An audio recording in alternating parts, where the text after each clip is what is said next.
this is Niti Sananda. Welcome to Cuisine. இன்னைக்கு நம்ம பார்க்க போறது ரொம்ப ஹெல்த்தியான ஒரு ஈவினிங் ஸ்நாக் ரெசிபி தான் பார்க்க போறோம். வேற ஒண்ணும் இல்லைங்க, green moong dal vada.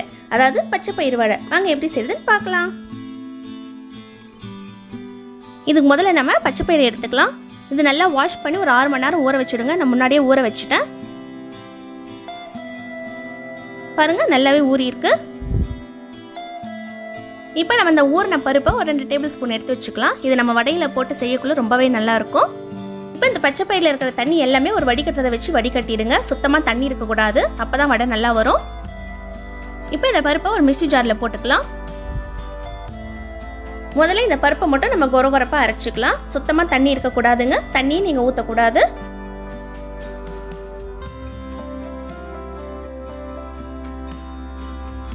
பாருங்க இந்த மாதிரி.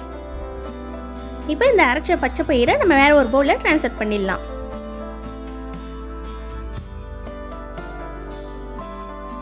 இப்போ இது கூடவே நம்ம ஊற வச்ச பருப்பு கொஞ்சம் எடுத்து வச்சோம் இல்லையா, அதையும் சேர்த்துக்கலாம்.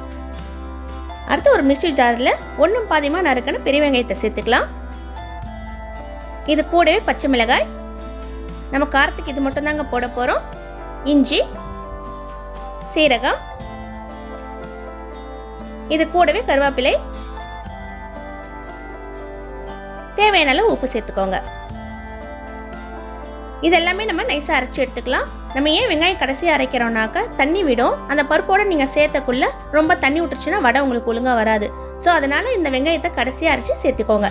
இப்போ நைஸாக அரைச்சாச்சு. இப்போ இதையும் நம்ம அந்த பருப்போடு சேர்த்துக்கலாம்.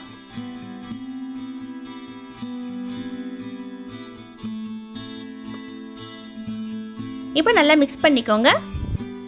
இப்போ நம்ம கலக்கிற கேப்லேயே நீங்கள் எண்ணெயை சூடு பண்ணி வச்சுக்கோங்க. ஏன்னா ரொம்ப நேரம் விட்டிங்கன்னா தண்ணி விட்டுரும். சப்போஸ் உங்களுக்கு அந்த மாதிரி தோணுச்சுனாக்கா நீங்கள் கொஞ்சம் அரிசி மாவு ஆட் பண்ணிக்கலாம். இது ஆப்ஷனல் தான். வடையை கையில் தட்டுறதுக்கு முன்னாடி உள்ளங்கையில் தண்ணி தடவிக்கோங்க. அப்போ தான் உங்களுக்கு ஈஸியாக வரும். நல்லா மெலிசை தட்டி எடுத்துக்கோங்க.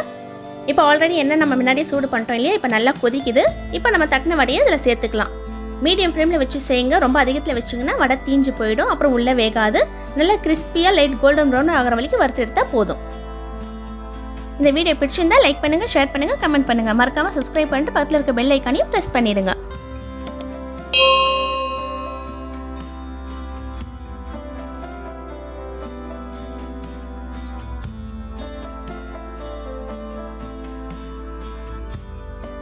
இப்போ பாருங்க 2 பக்கமே நல்லா கோல்டன் ப்ரௌன்ல ஆயிருக்கு. அவ்வளோதாங்க, கிரீன் மூங் டால் வடை ரெடி.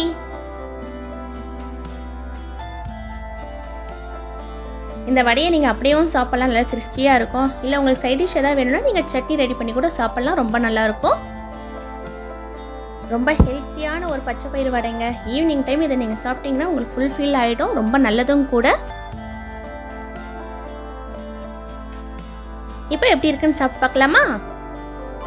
வாவ், உள்ளே நல்லாவே வெந்திருக்குங்க. நல்லா கிறிஸ்பியாக இருக்குது பிக்கக்குள்ளே. டேஸ்ட் ரொம்பவே நல்லா இருக்குங்க. அந்த வெங்காயம், அந்த பச்சை மிளகாவுடைய காரம், சீரகம், இஞ்சி எல்லா ஃப்ளேவருமே இதில் தெரியுது. கண்டிப்பாக ட்ரை பண்ணி பாருங்கள்.